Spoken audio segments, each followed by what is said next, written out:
Bismillahirrahmanirrahim. Assalamualaikum and very good morning to all of you. Alhamdulillah anak-anak Madam dapat buat kelas online pada pagi ini.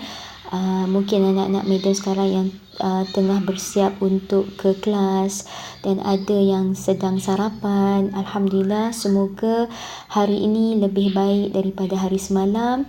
Dan hari ini akan memberi semangat yang lebih buat anak-anak semua untuk belajar dengan lebih tekun ya anak-anak, insya-Allah. So dalam kelas kita pagi ini kita nak belajar cara untuk apply work kinetic energy theorem. So dalam kelas online sebelum ni Madam dah terang bagaimana anak-anak dapat equation work kinetic energy theorem. So pagi ni kita nak belajar how to use that formula. Bagaimana kita nak apply that formula. So seperti biasa, kita mesti kena refer soalan lah anak-anak. Daripada soalan baru anak-anak dapat gambaran bagaimana situasi to apply that equation. So anak-anak, dalam soalan yang Madam bagi ni sebenarnya merujuk kepada soalan tutorial anak-anak sahaja sebenarnya.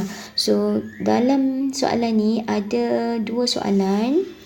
Kalau anak-anak lihat di sini, okey, ada soalan nombor 1 dan ada soalan nombor 2 kat situ ya. So kita lihat dulu soalan nombor 1. Okey, seperti biasa anak-anak dalam fizik, bila anak-anak baca, anak-anak tolong highlight.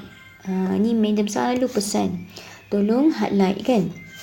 Baca tu kita amalkan, kita alat highlight, guna highlighter anak-anak untuk cari information yang diberikan dalam soalan.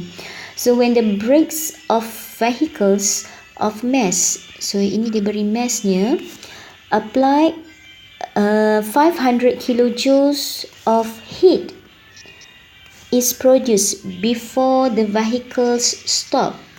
Determine the speed before vehicle brakes are applied.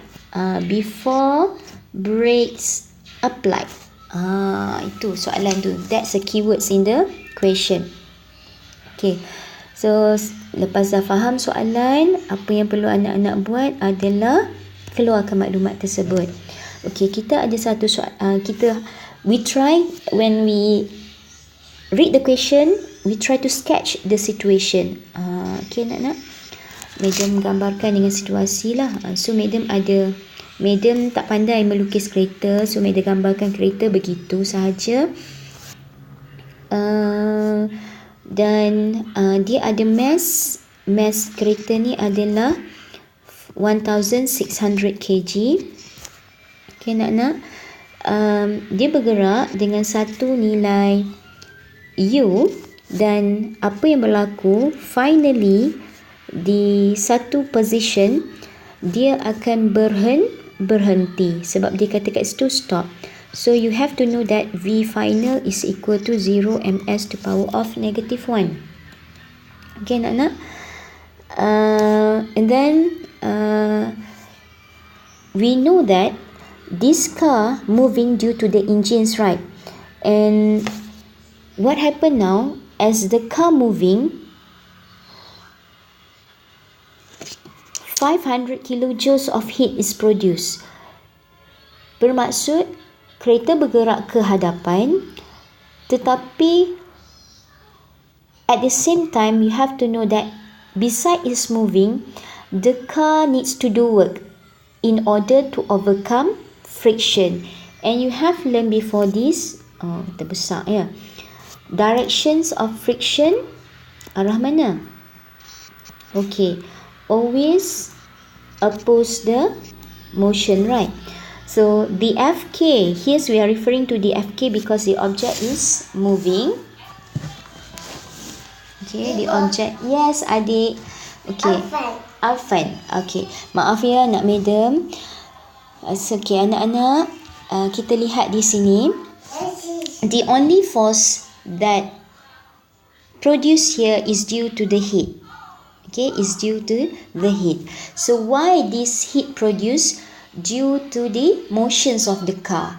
So you have to know that when the car moves, there is changes in kinetic energy. So you have to know that the concept here,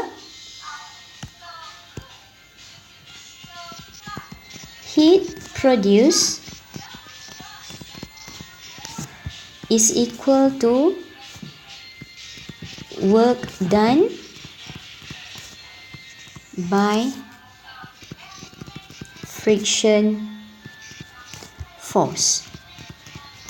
Okay, heat is produced and that heat equal to the work done by friction force.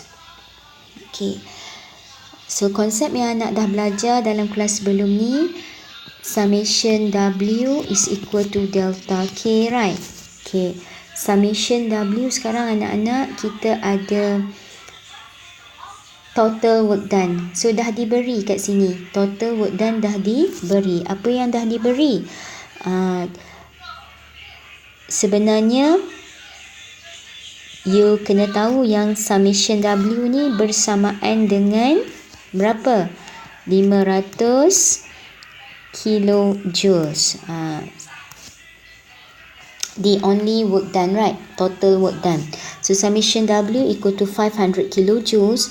But now you have to identify whether the work done is positive or negative. Since here work done is due to the work done by friction, system to work in order to overcome friction, so there is energy loss due to the heat. The value of this work done must be negative. Okay, dia mesti negative. So anak-anak, negative 500 kilojoules times 10 to power 3 equal to change in kinetic energy, which is this change kinetic energy equal to K final minus K inertial. So kemudian substitute terus di sini, half mv squared minus half mu squared. Okay, finally this object, what happened? We have the mass, right? 600. Finally this object is stopped. Okay, minus 0, so half 1600 times with the u, kita tak tahu apa u dia, you dapat negative 500. Di sini memang dah diberi, so you rearrange the equation, make it your u as your subject, so anak-anak akan dapat jawapannya di sini. Alright anak-anak, ini soalan nombor 1. Okay, soalan seterusnya adalah dia tanya apa kat anak-anak?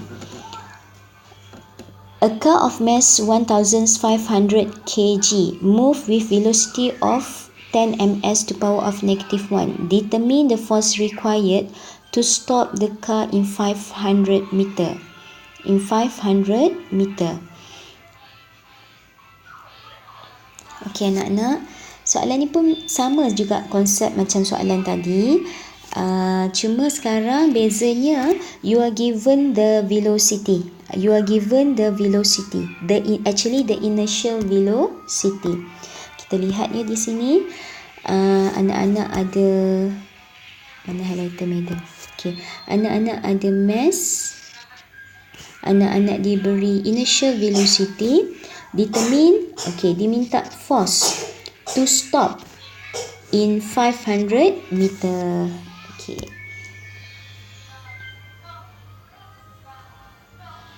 Okay, anak-anak, soalan yang sama bentuknya, cuma this question asks you different quantity, which is you need to determine the force required to stop the car. So the idea is,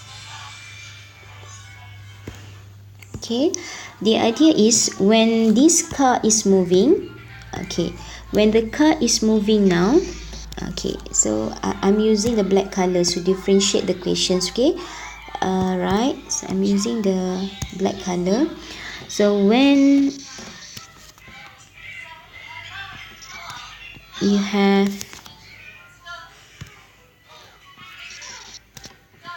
object now moving with velocity, initially moving with velocity u equal to 10 ms to power of negative 1, And we know that the mass is given, mass of object is 1500 kg, and as the car moving through a displacement, it's moving through a displacement s equal to 500 meter.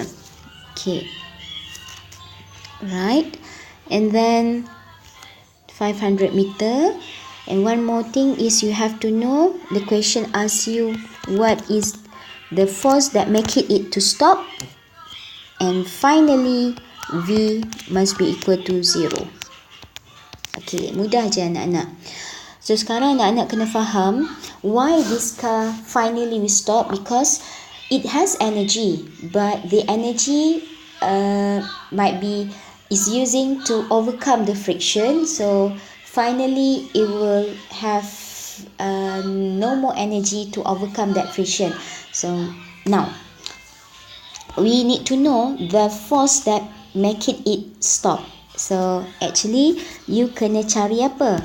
You kena cari frictional force. So ini adalah FK yang you nak kena cari. So bila soalan tu ada beri you maklumat in changes of velocity, you kena faham dah.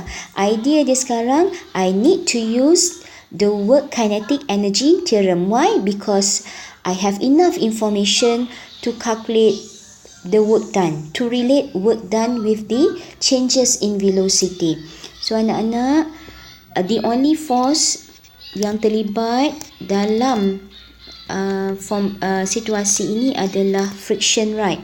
So you must know now we are referring to work done by friction is equal to delta K. Right. So work done by friction, displacement to the right, friction to the left. So the angle between is 180 degree. So back to basic, Fs cos theta now is 180 degree.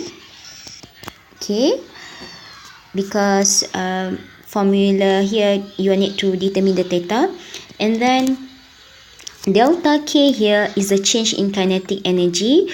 So I'm referring to half mv squared minus half mu squared. So try anak-anak. Sekarang madam nak anak-anak jadikan FK here sebagai subject. Final velocity you boleh substitute equal to 0. You are given the initial velocity, so try to determine the FK. Alright anak-anak, thank you. Assalamualaikum.